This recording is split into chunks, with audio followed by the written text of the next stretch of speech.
Welcome to Not Milk Never Milk. Subscribe if you're lactose intolerant.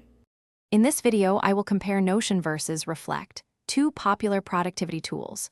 We'll explore their core functionalities, key features, and ideal use cases to help you decide which one best fits your needs.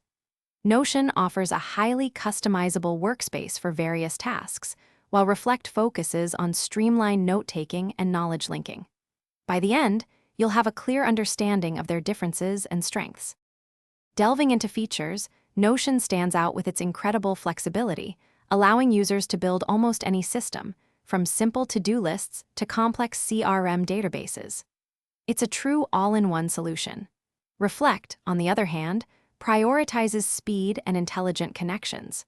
Its graph view helps visualize relationships between notes, and its daily note feature encourages consistent journaling and thought capture, making it excellent for personal knowledge growth.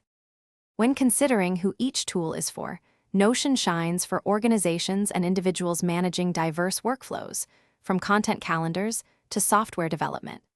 Its collaborative features make it a strong contender for team environments. Reflect caters more to the individual who values rapid note-taking, deep linking of ideas, and a clean interface for personal reflection and learning. If your primary need is a powerful, interconnected digital brain, Reflect is a superb choice.